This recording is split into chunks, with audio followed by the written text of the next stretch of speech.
Welcome to this Bennett Explains finance video.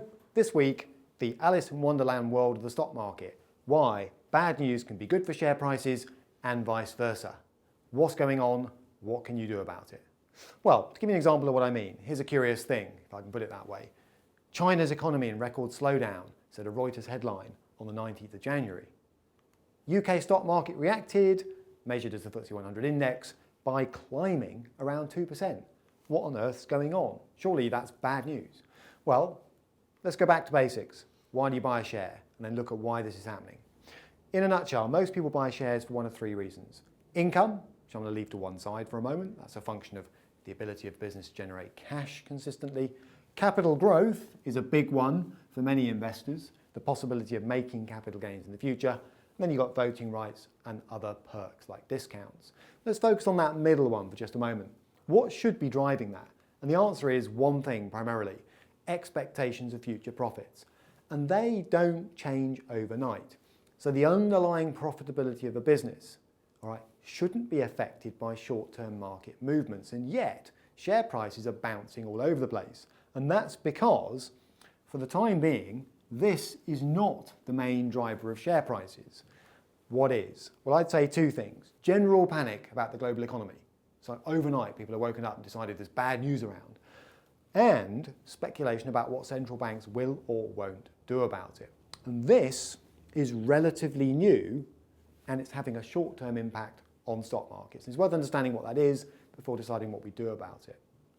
Okay, so although those two are not helpful for long-term investors, we need to take account of them when trying to explain what's going on in the market at the moment. Now, I call this the stimulus seesaw, part one. So what I mean by good news can be bad, bad news can be good? Well, it's bizarre that because we've got so much central bank intervention in stock markets at the moment, an unprecedented level, what you can get is this happening. You get poor economic data out, GDP, non-farm payrolls in the US, all right? That diminishes, short term at least, the inflation risk. People think, well, prices for goods and services are not going to rise sharply in the future, so maybe central banks will step in, put their foot on the gas, cut interest rates, push the money printing button, more likely, because most of them have cut interest rates already, and get things going again.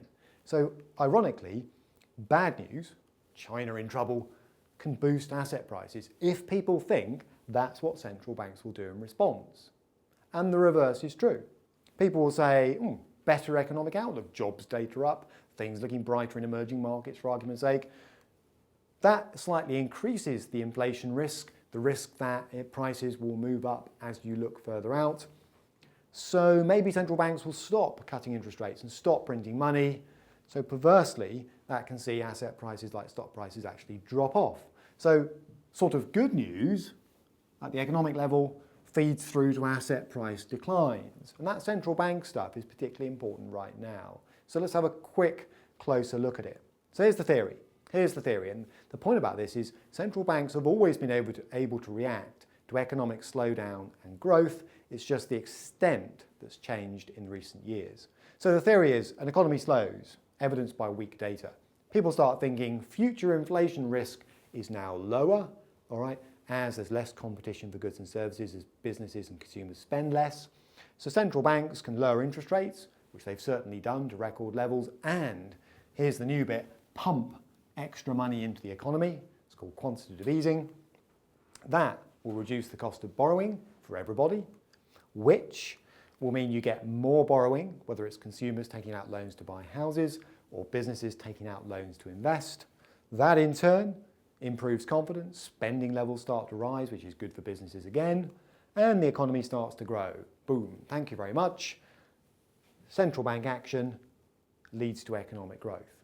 Now, speculation about that has increased recently because the scale of central bank action has increased. Why?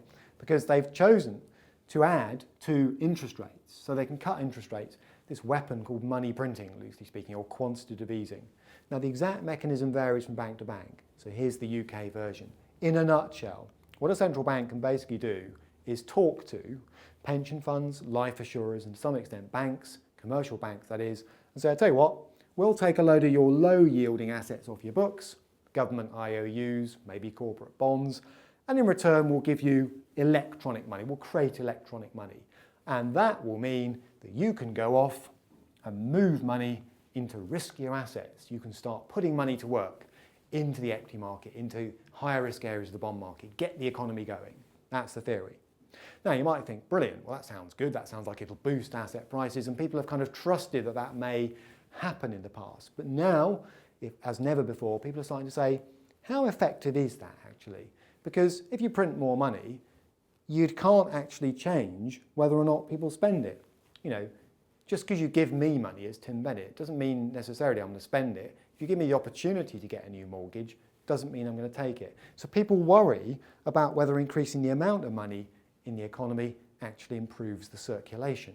They also worry about whether this is inflationary further down the line. Does that mean the central banks will have to pull in all these measures, raise interest rates, stop printing money? And how are they going to reverse that? I mean, if you do a record amount of money printing, which is what's happened in recent years, how do you kind of back out of that? Do you need to back out of that?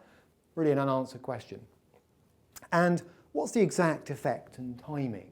You know, how easy is it to forecast that if a central bank prints money, stock prices will rise and vice versa, or even other asset prices? So basically people have started to question how effective these measures are, to what extent central banks can still use them, they've got any ammunition left if you like, and what would happen if one day, and the Fed's given a hint of this in America, they might have to sort of start pulling back, reining in.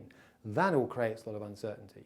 Now, what do you do about it as a long-term investor? The answer is you've got to be really careful not to get drawn into this debate, not to get drawn into short-term volatility, not to panic as everyone else panics, and not to speculate about central banks too much, because Mr. Market, as I've put here, has a habit of lurching around at the moment, it's stomach churning, on a regular basis. Stocks going up one day, down another day, driven not by fundamentally expectations of what future profits will be, that doesn't change day to day for most companies, but by what's happening in China, what's happening to the oil price, what's happening in emerging markets, will central banks act, won't they act, how long will they act for?